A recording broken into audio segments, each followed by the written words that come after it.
service at affordable prices. We want to earn your business and make your home improvement dreams a reality. So why wait? Contact Window World Lincoln today at 464-7313 or visit our website at windowworldlincoln.com. Window World Lincoln, where quality meets affordability.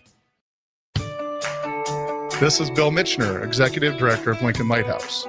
Did you know Lighthouse provides multiple programs for students such as one-on-one tutoring and mentoring, as well as pro-social skill exercises, while providing them a nourishing meal and a safe space during all months of the year, even during school breaks? Learn more or contribute to Lighthouse at lincolnlighthouse.org today.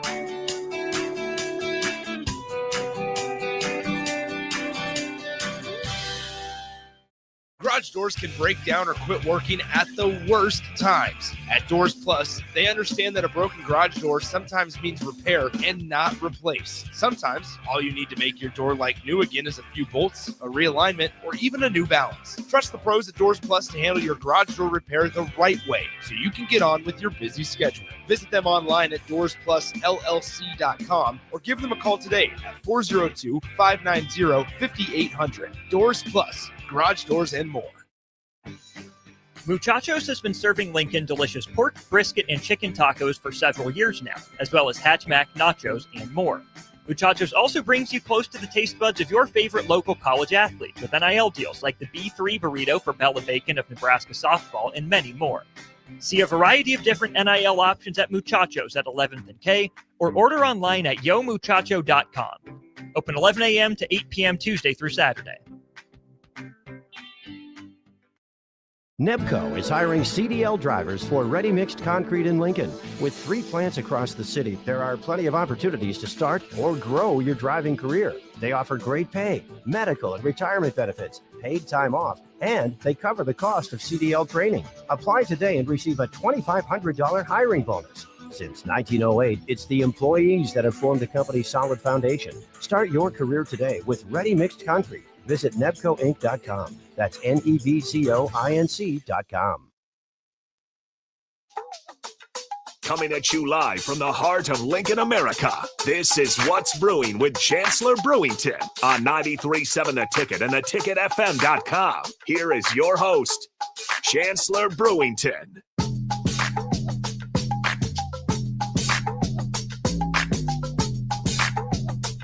All right, welcome in. What's Burning with Chancellor Brewington. I got the former Husker tight end joining me as always via stream. Looks like we've still got a little bit of Royals left on the brick and mortar. That one should be wrapping up shortly.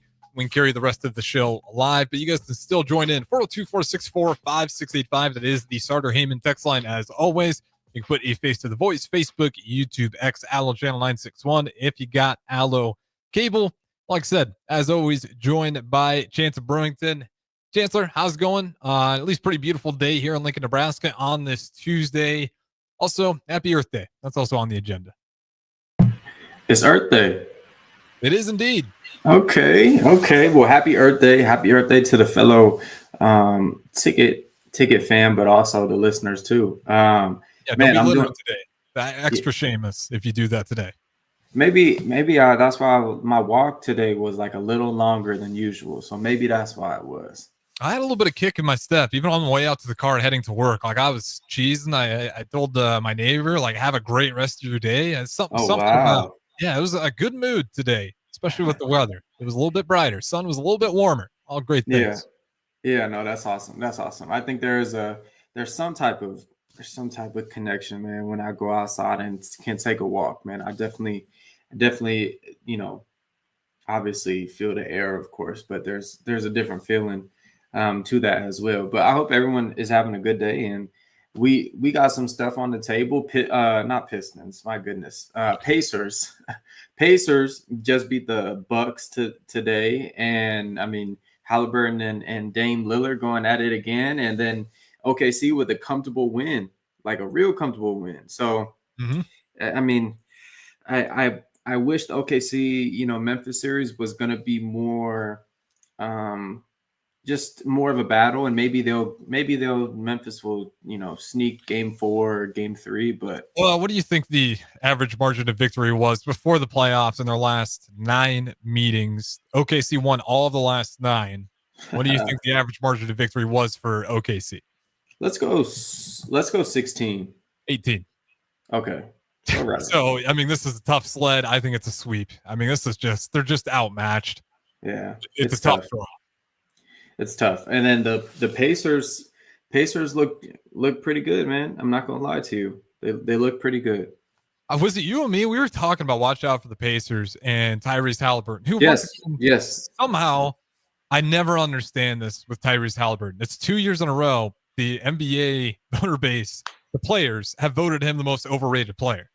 I don't understand that because he brings that Pacers way further than anybody ever expects in the playoffs. But there you have it. NBA players once again voted him the most under or overrated player. Rudy Gobert taking second place and Trae Young taking third.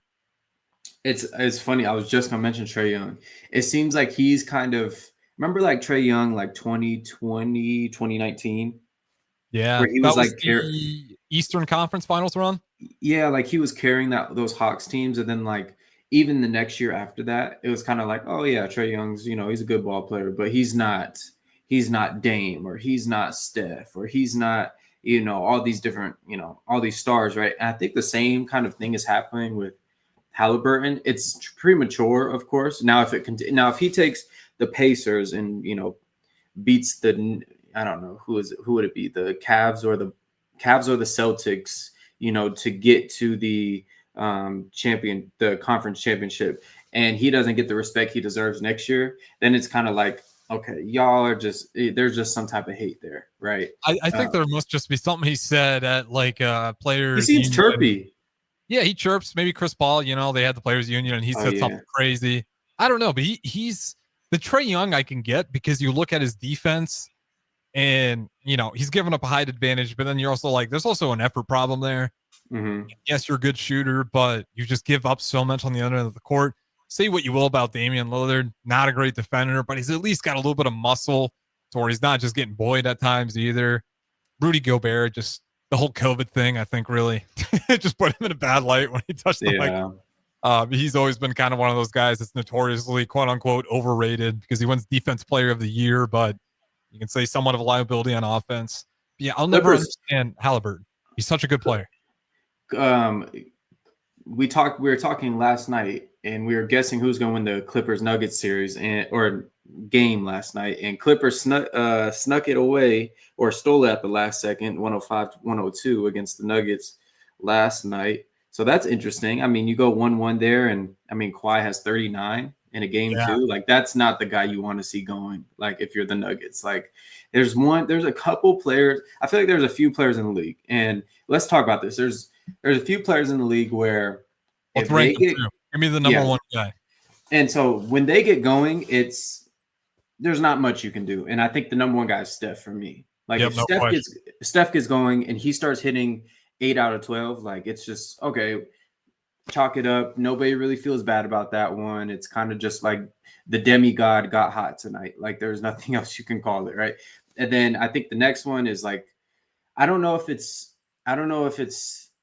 think he's still in this category. I think KD, when KD's just like on a tear, it's just like, I mean, he can score from the mid range, he can score from the elbow, he can score from the post, he can, the hezzy, pull up three. And then I think you go Jokic. If Jokic is making, 30-foot threes, and then he's also, running pick and rolls and catching balls off screens, I think Jokic is in there. I don't know. Do you have a couple? I have a couple more, but go ahead. Out who is your two? Kevin Durant. I'd swap out Kevin Durant for James Harden. Say what you will, but when he's hot, he's still just a nightmare to deal with because he starts to lighten it up. In a weird way, he's nowhere near a top 10, but you can throw Russell Westbrook in there. If he hits a three, you just don't know what you're going to get for the next quarter. He is one of those most unique players. Watching Russell Westbrook is like spinning a lottery machine. You're going to end up with a ton of money, or you're going to wind up just completely busted and wonder, what the hell did I put my money in this for? Unique player. No, I agree with that. Okay, so where do you think Luka would go? Oh yeah, man, you got to put him up there. He might. Okay, Slide him second. Steph 1, I think you go Luka to Jokic. It's just not really his game. So I might even slide him out of the mix just because even when he's dominant, he doesn't like to even take over. You're not going to see Jokic hit some threes and then pull the Steph Curry where it's like, I'm taking the shot every time. I feel Jokic still, even when he's hot, finds ways to get others involved. So I think I might even just take him off the list because, he plays basketball in such a unique way. So I'm going to slide him out. So Steph 1, you think you got to go Luka 2. He's had enough playoff runs where you're just like, my Lord, this guy has that it factor. And then I think at 3, then you can throw in, realistically, you can throw in Kawhi or Harden. If you're worried about the 3-point shot, then yeah, obviously you're going to put Harden in there.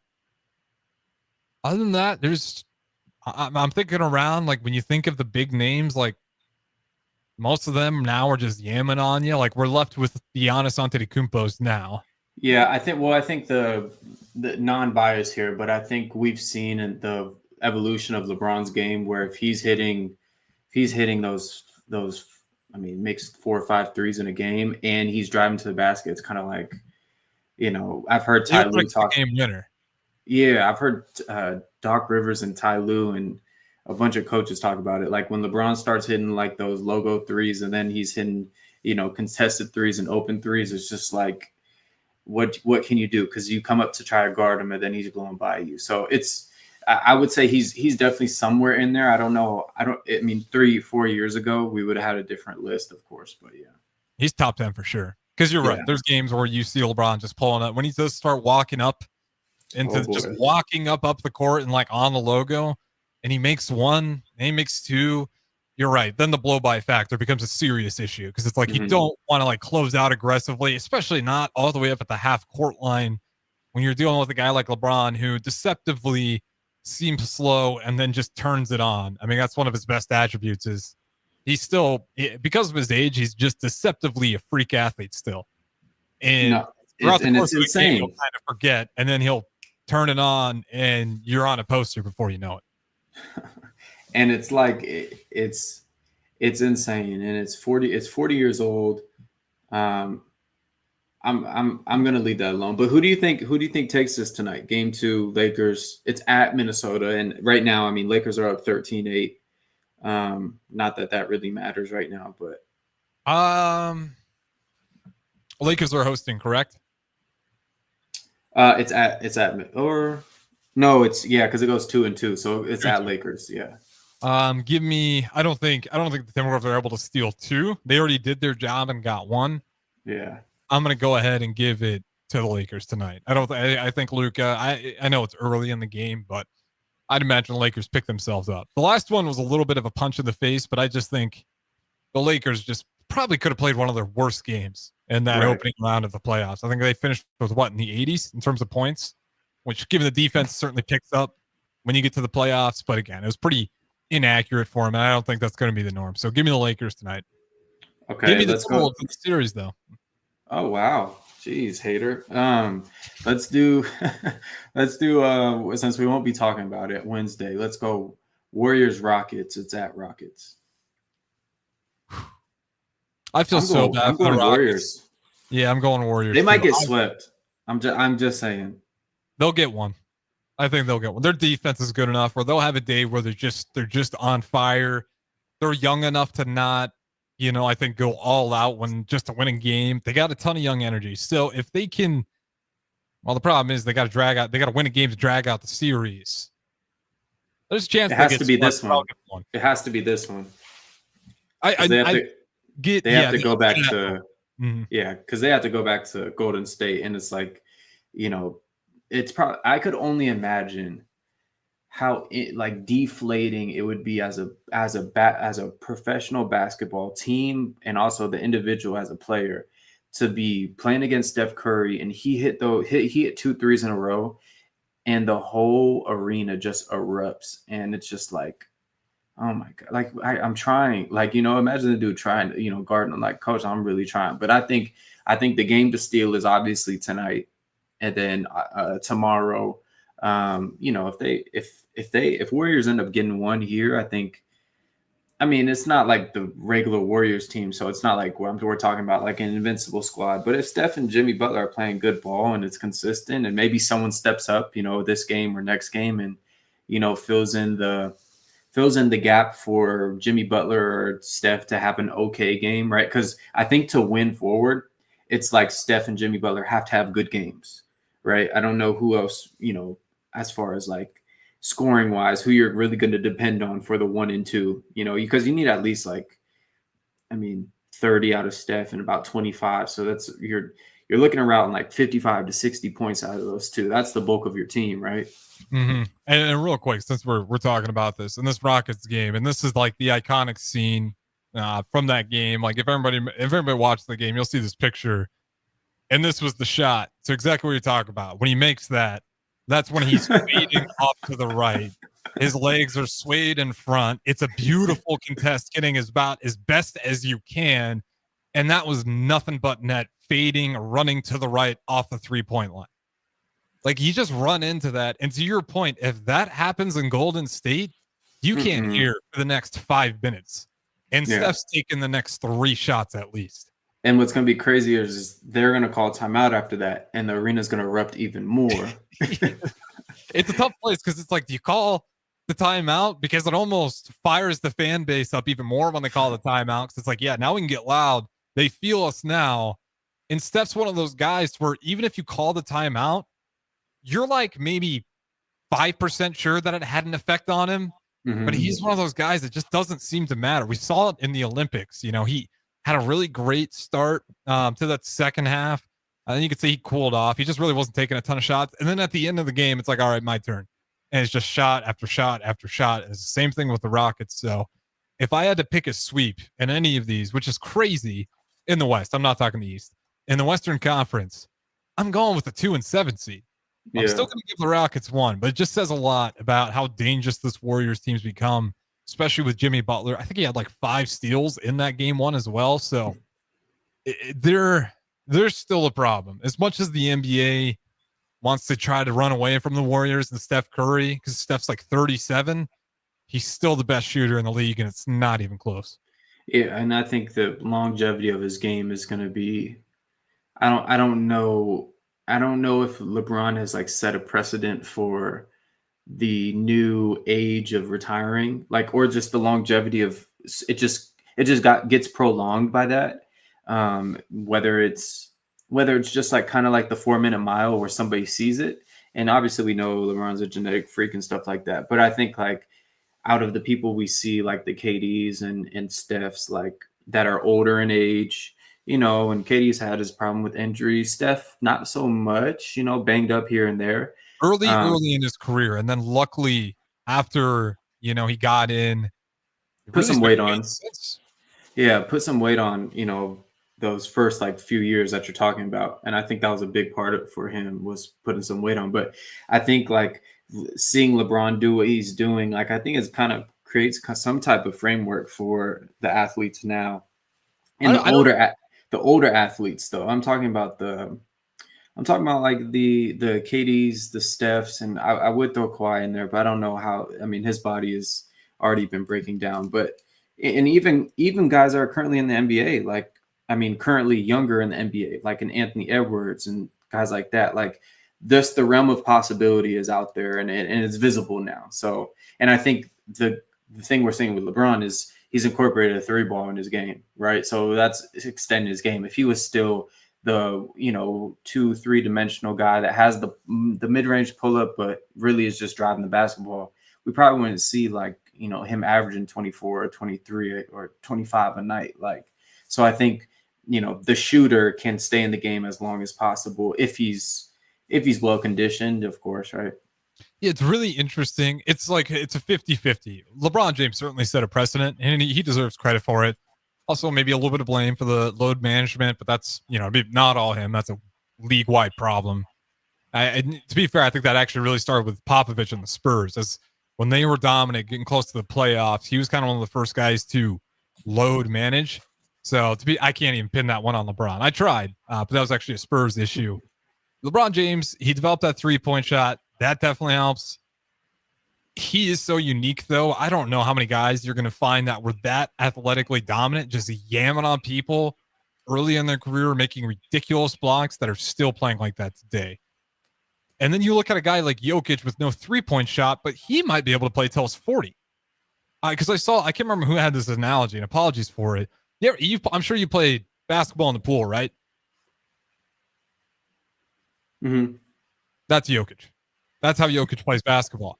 It's just kind of slow over, and you're just kind of carrying it above everyone's head. You're getting scratched up on the arms, cuts everywhere from the youngins. That is how Jokic plays basketball. And then you're just kind of hucking it over your head at weird angles. So he might actually have a long career because the way he plays isn't necessarily athletically demanding. So that's incredible. I've never heard anything like that right there. I can't take credit for it, but whoever did, it's a phenomenal analogy. Cracks me up. Yeah, that's hilarious. Okay, Heat Cavs. Where it's at Cavs, of course. You know. Yeah, Cavs. Take Cavs. I think Jimmy Butler there. They're still good, right? They got Bam Adebayo. I mean, who's the real leader on that team? I'm trying to think. I mean, Tyler Hero. Nah, it can't be Hero. It's got to be Bam. Oh, you're talking about leader? Yeah, leader. Yeah, Bam. Offensive powerhouse on that team. That is the guy that's number one. Hero. Yeah, and that's fine, right? I'm just trying to say, like, yeah. When you look at the Cavs and you're like Donovan Mitchell, Garland. They also got this guy Evan Mobley. Jared Allen's a beast down low. It's like you're worried about so many other things on the Cavs. On the Heat, it feels like if you can limit Bam and Hero, you have a really good shot of pulling off a sweep. If we're talking the most likely sweep, that's where I'd go. I feel better about the Rockets winning a game than I do about the Heat pulling any. And you got bodies to throw at Hero and Bam. I mean, you got Mobley and who's their big Jared Allen. Yeah, is it Jared Allen? Yeah, Jared Allen. Jared Allen. Yeah. I'm about to say Jared Allen. That's the DN for the Vikings. But no, I think okay. So I'm looking at this one. We'll talk about it. I'm sure we're on the same page. Magic Celtics. You think there's no way Magic steals one, right? Yeah, no, I was hoping there might be a magical Paulo Banchero game, but the Celtics are favorites to win it all again for a reason. Yeah, I think so. When you look at the East, like the potential, you kind of got like two potential sweeps with the Heat and Celtics. Man, probably 5 games to be realistic. But I think if I was to have if I had $1,000 to put on a sweep, this in the first round, I would definitely go. And I think we're in agreement on this is Grizzlies Thunder. It's like, it's like, what do you do? It's like, it's give them a participation trophy and move on. Yeah. Apologies. I mixed it up. That's actually the most clear-sighted sweep. And then you can go Cavs, Heat, and then Rockets, Warriors. I want to ask you this though, and I don't even know if this is the right thing to do, but competitively, it absolutely would be. Would the NBA be better off if when they got to the playoffs, they got rid of East and West and just did 1 through 16? Well, I guess 1 through 20 because you're getting the play-in teams. But would they be better off doing that? Because you do get some of these East teams that just have no shot of really winning. And then in the case with the Grizzlies, they would line up a lot better and not have to face the Thunder game 1. Jeez, that would change everything, but it'd fix a lot competitively. That would throw a wrench in things. You would have no conference championships, though. No, that's what I'm saying. Like, I don't know if it's the right, because the history, you're rewriting a lot. But, man, it just sometimes when you do watch, especially like the East, if the East would just pick itself up, this conversation would never popped in my head. But it's just been that bad, and it's been like that the entire time I've been alive. So, maybe that's why I'm kind of thinking that. It's when you had LeBron over in the East, it was just like, okay, who's LeBron going to run through this year?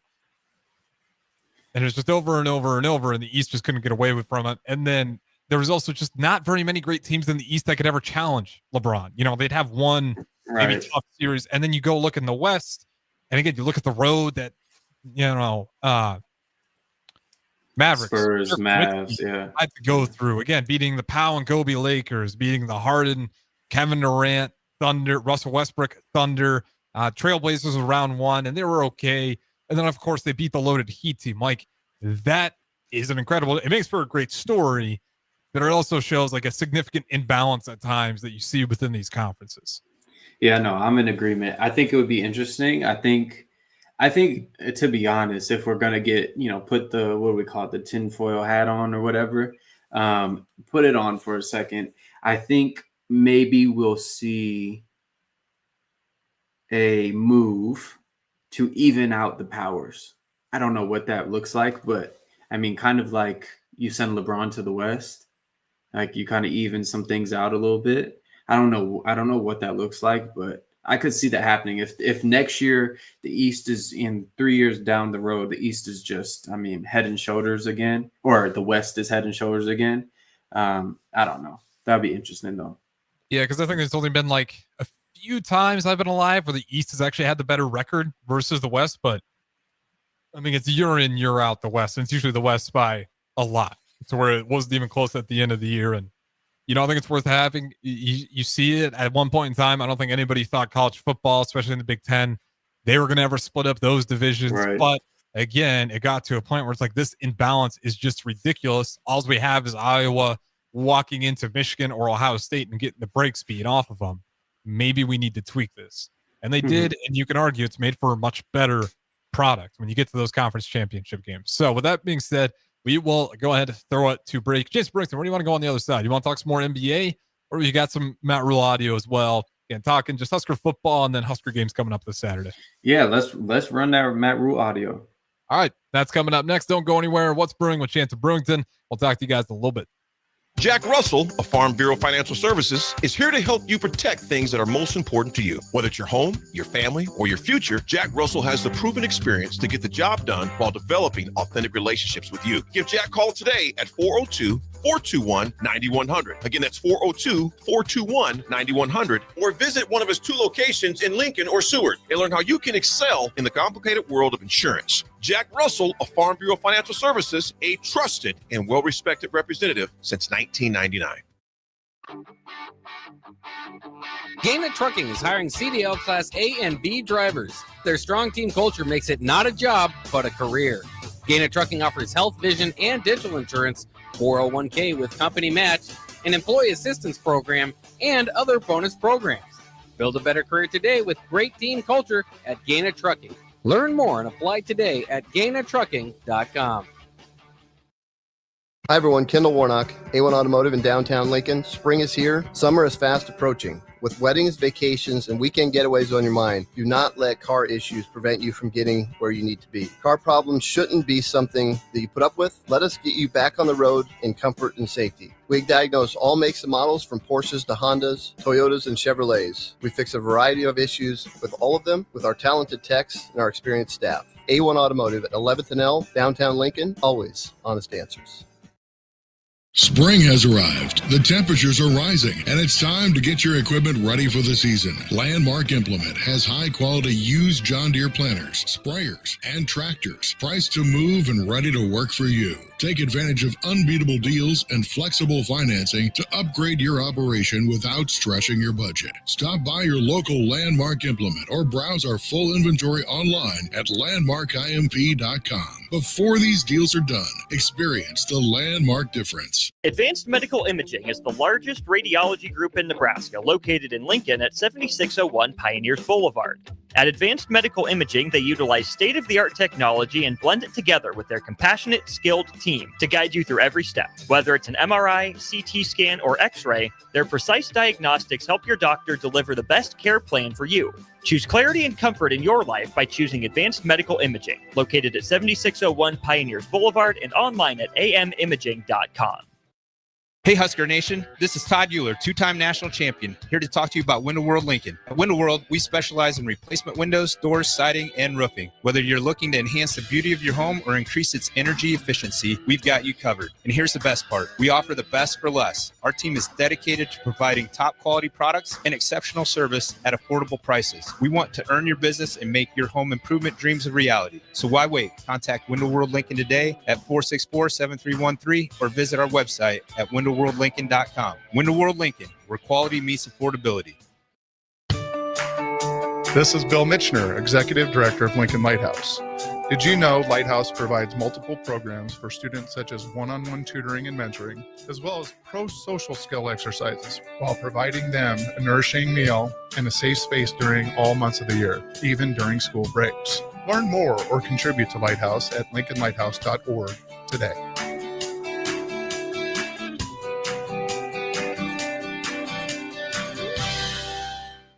Garage doors can break down or quit working at the worst times. At Doors Plus, they understand that a broken garage door sometimes means repair and not replace. Sometimes, all you need to make your door like new again is a few bolts, a realignment, or even a new balance. Trust the pros at Doors Plus to handle your garage door repair the right way so you can get on with your busy schedule. Visit them online at DoorsPlusLLC.com or give them a call today at 402-590-5800. Doors Plus, garage doors and more.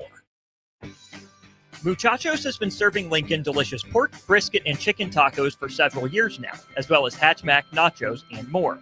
Muchachos also brings you close to the taste buds of your favorite local college athletes with NIL deals like the B3 burrito for Bella Bacon of Nebraska softball and many more. See a variety of different NIL options at Muchachos at 11th and K or order online at yomuchacho.com. Open 11 a.m. to 8 p.m. Tuesday through Saturday. Nebco is hiring CDL drivers for ready-mixed concrete in Lincoln. With 3 plants across the city, there are plenty of opportunities to start or grow your driving career. They offer great pay, medical and retirement benefits, paid time off, and they cover the cost of CDL training. Apply today and receive a $2,500 hiring bonus. Since 1908, it's the employees that have formed the company's solid foundation. Start your career today with ready-mixed concrete. Visit nebcoinc.com. That's nebcoinc.com. Back to What's Brewing with Chancellor Brewington on 93.7 The Ticket and theticketfm.com.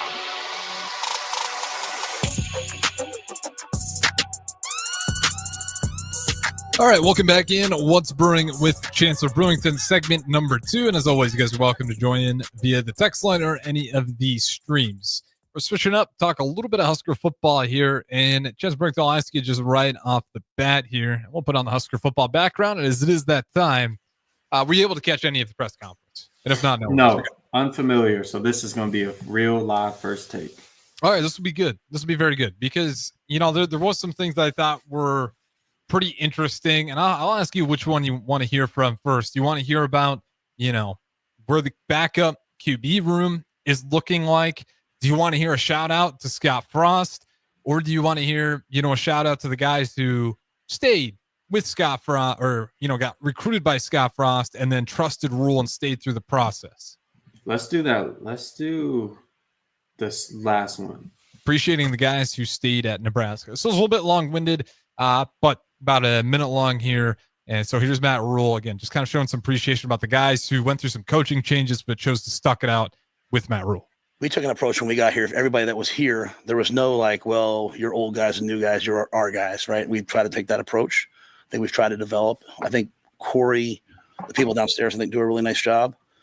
I think the thing that we're trying to get done is we really, really want our players, when they go to the NFL, to be pros. As I tell them, when you're in year 1, I want you to be in year 3 mentally. If that makes sense. When other guys are trying to figure out like how to take notes and how to learn all this information, like we've put them in an environment where year 1 is actually year 3 and they're further ahead than they're. And so we've had guys like Ty Robinson spoke to the team. He talked about, you know, he went to the Senior Bowl and day 1, he was 3rd team, and day 2, he was 1st team because he knows how to practice. He knows how to take care of his body. He knows how to, as he's gone to the interviews, you know, taking notes and those things. So I'm going to be really, really excited. I love that group of guys. I love the first group that was here. You know, they took a chance on me and our staff, and they stayed. So cut off a little bit short there because it kind of goes off on another long answer there. But again, just, really appreciating those guys. This is going to be a good representation, or at least a very good chance to be a good representation of Husker football come the draft. There's quite a few guys that get their names up there. And again, a lot of those guys, Scott Frost recruited, right? But Matt Rule's able to get in there in different approach. I'm not saying Dion's wrong for this. I'm not even saying Kurt Signetti over at Indiana is wrong for this. But they brought in their guys. Everybody else fend for themselves, not because he didn't like them, but because this place is broken. We need to fix it. So I'm not going to criticize their approaches either. But Matt Rule was different about it, taking ownership of all the losses he wasn't even there for. Right. And I think, his loyalty to them and maybe kind of saying that stuff, that's all speculation, but I'm sure that helps other guys trust Rule, knowing is like, I'm not going to bash you for this. I'll, hold up the baggage with you. Your thoughts just on his thoughts on those senior players. Yeah, I think it speaks to, I think what he was trying to get at, and which is, I see nothing wrong with it, is that the way they're running their program is like a pro, preparing people to be pros. And so within that, it's not easy. I think that's kind of what you can imply there is like, it's not easy, the program that they're running in it, and that there's a change from the past programs to this program. And I think with a bit of research and, hearing one player's testimony, I mean, it's consistent across the board. So I think that's kind of like a kudos to him to be able to do that and retain the players and keep them on board. Because you kind of have to, like, obviously I played, I'm talking like I don't know what I'm talking about, but like I remember how it was there. So like for him to say like, that's what we're preparing him for, like taking notes, taking care of the body, taking care of the mental, the psyche, whatever it is. Right. So I think the preparation there is going to pay off. And I think the guys in this class is going to be more of a representation of Rule and his culture than the class before, just merely because of time and because of relationships. And then this third year, the guys leaving after this year will probably be like the, Javen Wrights. I'm trying to think of anyone else. I'm trying to think. Buford probably will leave, Deshaun Singleton, like Dane Key, like all those guys, like once they leave, like that's going to be like more of a representation of Rule. And then when you get to year 4, when, maybe Raiola leaves after a big year, whatever it is, right?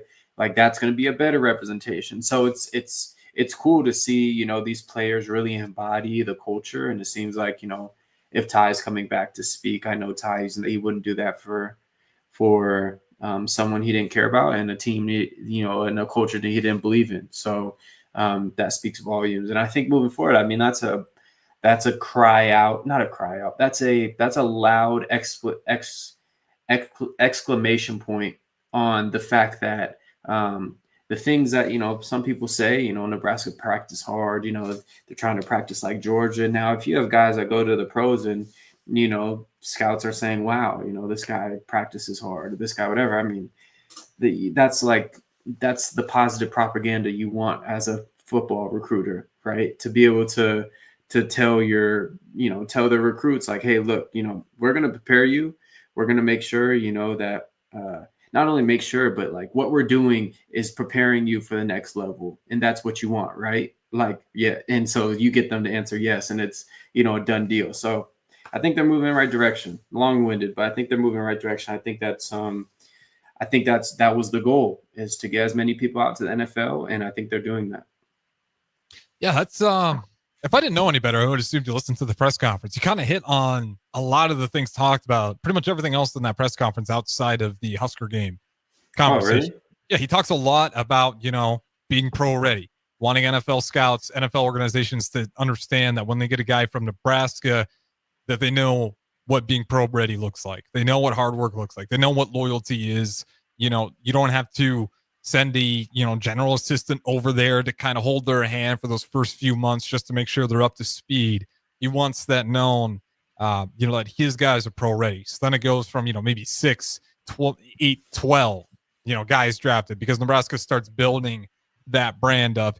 Even though there's a little bit of risk here, we know one thing for damn sure: he's going to work, or we're not going to have to hold his hand. And that takes some work off of NFL scouts. That might be the deciding factor between a guy who same talent pool, but they don't have that same renown that Nebraska athletes have had under Matt Rule.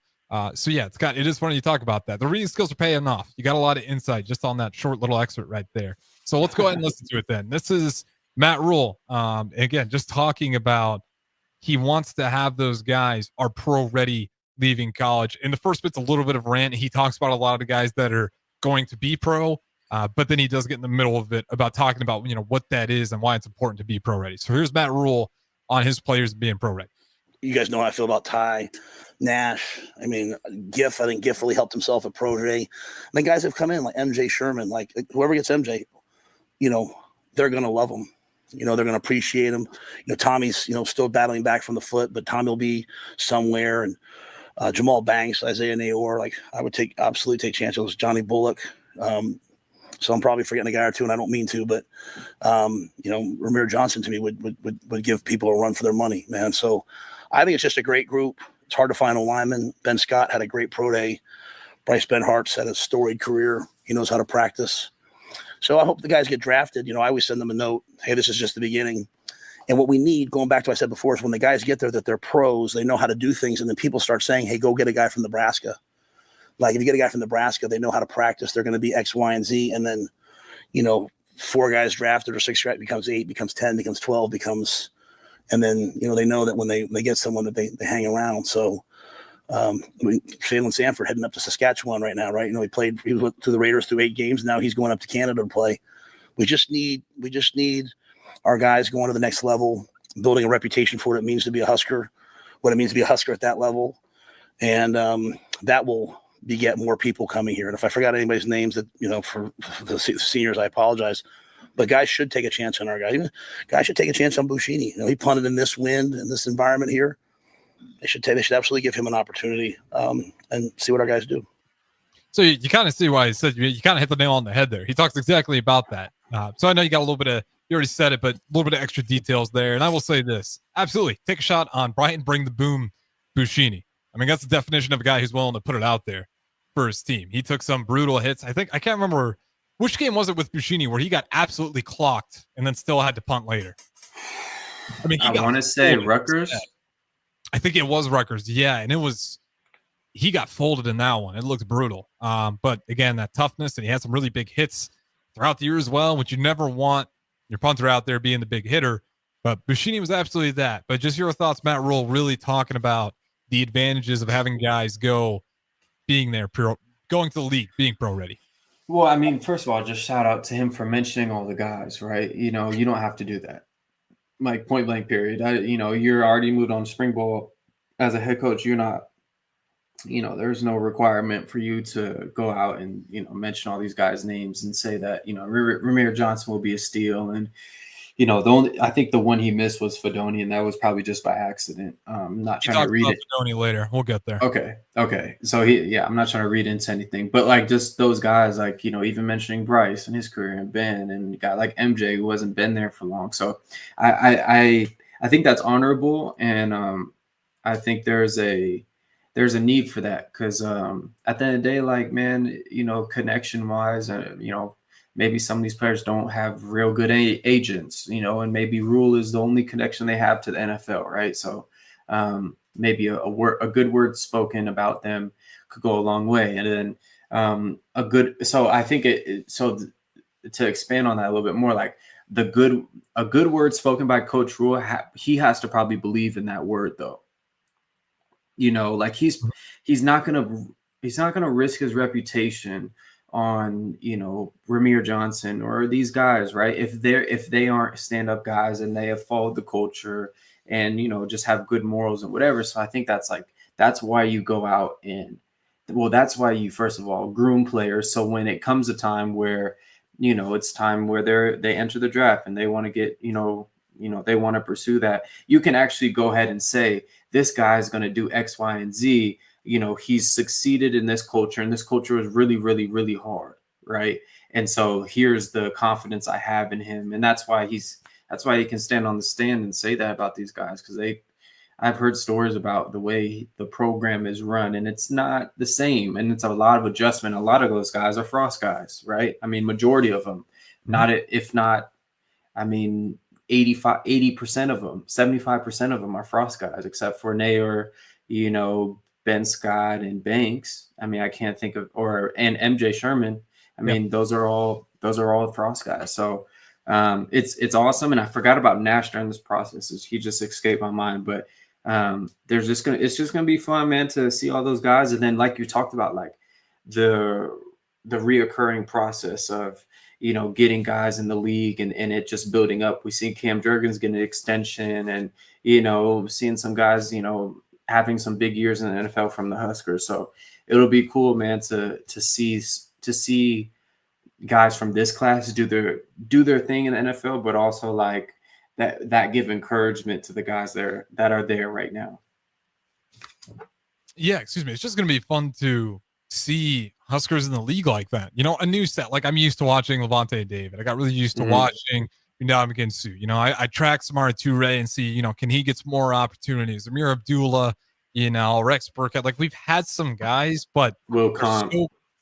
Compton, but there's so few in between, it feels like at times, and they're kind of like, they're good players, but we just haven't really had a guy who's been super dominant outside of Levante David. So you're kind of, and all those guys are phenomenal players. Like, you made it to the NFL. You're, top 1%, more than even the 1% of players that have ever even touched the game. So don't get this as any slander towards anybody, but you're just going to get more and more players in the NFL. And as somebody who's, I love trying to watch the Huskers in the NFL. It'll be cool to see this group of guys. And if this continues to build out the way Rule wants, I mean, you can get to a point to where you are just like every Sunday, you're just like watching games, not even looking for them. And you're like, okay, oh yeah, there goes so-and-so linebacker this year. And if this thing really works out, and then you get to that point where Nebraska, once again, is a trusted pipeline to the NFL. If you can get guys that know how to work, they're well coached, that you don't have to break down just the simple X's and O's. And that's really what you're looking for, because that's going to be the separator on a lot of those guys that are just neck and neck even, is what's your school's reputation? What's the coach's reputation? If I bring this guy, do I know he's going to be coachable, willing to listen, and how much is he going to have prepared already that I don't have to break down to him once again? So that's kind of the beauty of it. And he does, go on to talk some more pro stuff as well. Shouts out Cam Jurgens for his big time extension. Well deserved at that. Uses him as another example. To wrap things up here, I want to ask you about Pat Stewart. He's referred to Pat Stewart by Matt Rule. But how do you see his role, and then also Matt Rule's role? When it comes to NIL, I think for Pat Stewart, it's kind of interesting because there's no rules in place. The Rule talks about it as well. But then also for Matt Rule, what do you think that approach kind of is? Well, I'll say, like, from the outside looking, and then from the internal, like what's going on in-house. I think outside in, it's like, you got someone to facilitate new guys coming in, talk to this and this. But I think the real meat and potatoes, and maybe like the outside just doesn't get to see it, but it's just like talking to agents. Every person has an agent, someone representing them, someone looking over contracts, because money's involved. You need a contract, you need a third party lawyer, you need all these things, right? So I think, and then, so you're the player, I'm the GM, you have the agent. So you're not going to say, hey, GM, I need a raise. No, that's not your job. You play football. That's the agent's job. So the agent's going to come talk to me. And so it kind of takes the stress off the player. It's great, but then you need a position for that. So that's why you go hire a GM. And then not only are you going to hire GMs, you're going to hire assistants, and then you're going to hire scouts, and you're going to hire people who can gauge the market of players and watch tape on guys. And so it takes kind of a little bit off the position coach to go flood the NIL market of transfer portal and stuff. So I think that's a really smart thing. I think I hope every college gets that, because,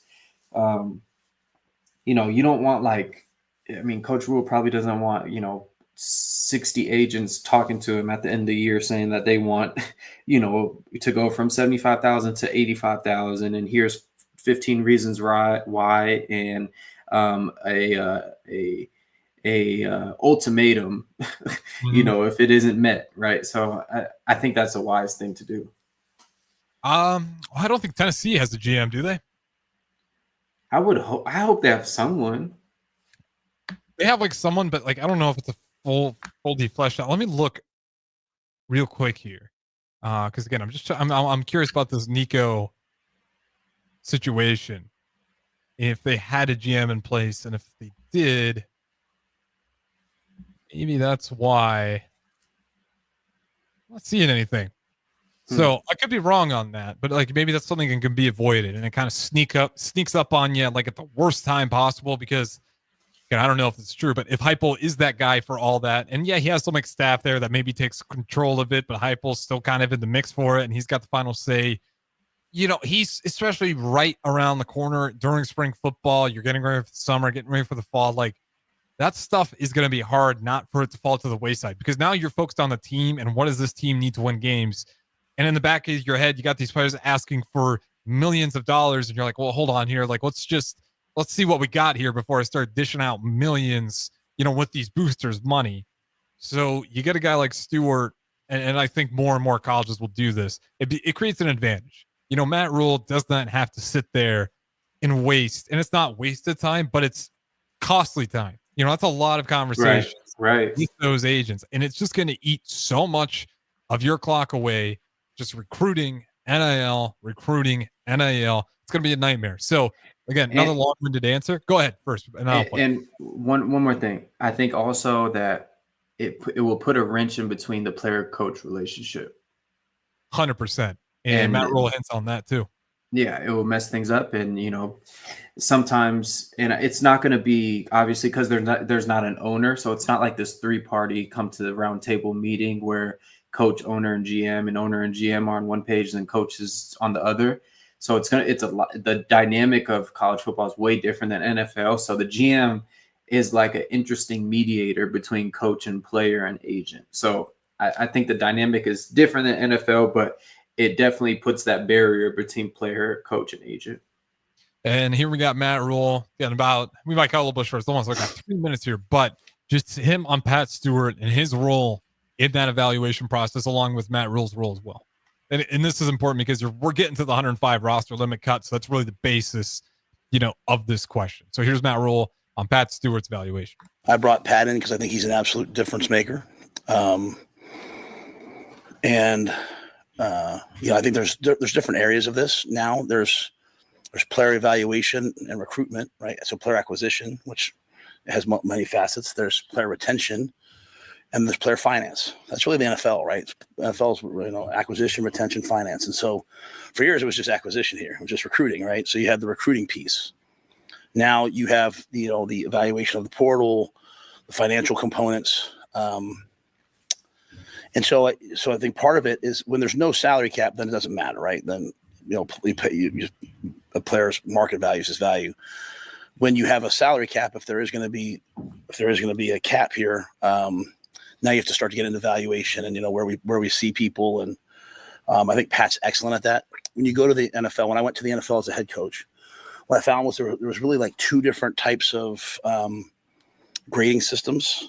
There's like maybe 3, but one special one's the Patriot system, which kind of puts guys based upon their role in the team. I was always fascinated by it. We hired Pat. We tried to implement some components of it. So it's less about how other people see them and more about how you'll use them.